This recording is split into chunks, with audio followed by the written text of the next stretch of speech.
Hujambo mpenzi mtazamaji wa AGR News Kenya mahali popote ulipo. Ni wakati mwingine umefika tunakuletea habari kikamilifu, na haya ni baadhi ya yale tumekuandalia katika siku ya leo. Raia 6 wa Misri wahukumiwa kwa kupatikana nchini bila idhini. Msichana apakwa na babake kisha kuambukizwa ugonjwa wa ukimwi Lamu. Wafanyikazi wa chuo kikuu waandamana kwa kusitishwa kazi. Hujambo na karibu. Jina langu ni Zadok Dennis. Nani ni Tabitha Msemi.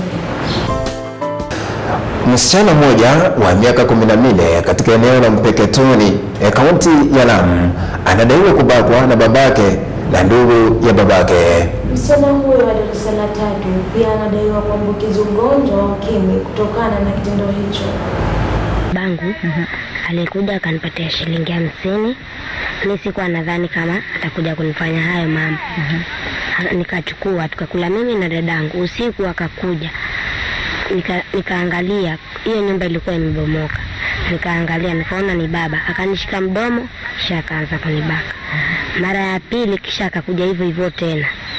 Akanifunga mdomo kisha akanibaka. Raia 6 wa Misri waliopatikana nchini kimagendo bila kibali na kutiwa mbaroni wamehukumiwa kifungo cha mwaka mmoja gerezani au kulipa faini ya shilingi 100,000. Hakimu mwandamizi katika mahakama ya kaunti ya Samburu, Richard Koech, pia aliwahukumu 6 hao kwa hatia ya kufanya biashara katika kaunti ya Samburu bila idhini.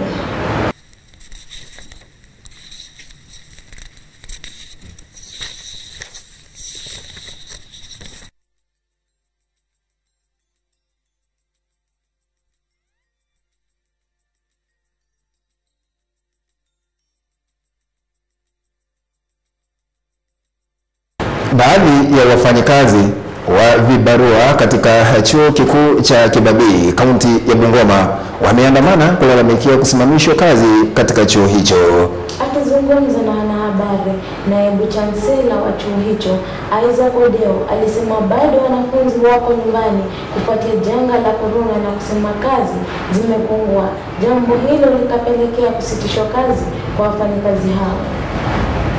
Akawaambia toa hawa watu, hii sura yao siwataki, waende wale wajukuu. Ili hali mimi niko hapa na mtoto anasoma hapa. Nitatoa wapi nini school fees ya kumlipia hapa? Na hii shamba ni yetu. Watu wanatoka Kisii, wanatoka wapi, wanachagua wasichana. Wanatuambia sisi wazee tuende tulee watoto. Utalea mtoto bila chakula? Amua watu wetu lazima warudishwe kwa kazi. Hata wale watu wanaandikwa, si hatuna shida nao, but huwezi futa watu ili uandike watu. Lazima unaongeza watu kwa wale ambao wako. Sasa hapo wamenyanyaza haki yetu. Kufikia hapo mpenzi mtazamaji wa AGR, ndipo tunatia kikomo katika habari ya siku ya leo. Hadi hapo kesho inshallah. Jina langu ni Zadok Dennis. Nami ni Tabitha Msemi.